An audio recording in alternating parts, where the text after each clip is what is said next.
আউলরা বলে যে কোন তীর্থস্থানে যাইতে হবে না। এই যে আমরা মক্কায় আসি না, এটার বিরুদ্ধে লালন কবিতা লিখছে। মক্কা আসার দরকার নাই, মদিনা যাওয়ার দরকার নাই।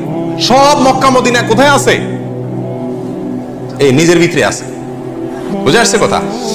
দেখেন সে কি বলে, আছে আদি মক্কা এই মানব দেহে, আছে আদি মক্কা, আদি মক্কা মানে পুরান মক্কা, আসল মক্কা এই মানব দেহেই বলে কি আছে। আছে আদি মক্কা এই মানব দেহে, দেখলো না রে মন ভেয়ে।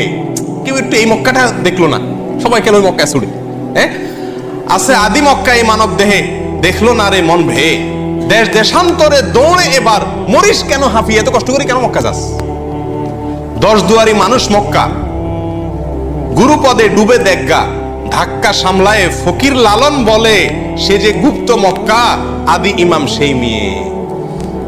কথা বলছেন তো? সব মক্কা কোথায় আছে? ভিতরে আছে। এই দুনিয়া ঘুরে ওখানে যাওয়ার একটা অনর্থক, লালন বলে। আচ্ছা, নাউজুবিল্লাহ, প্রত্যেক মানুষই সৃষ্টিকর্তা, প্রত্যেক মানুষই আল্লাহ। এটা তার ওই আনাল হক যে জিন্দিগি বক্তব্য, সেই বক্তব্য তার কবিতায় আসছে।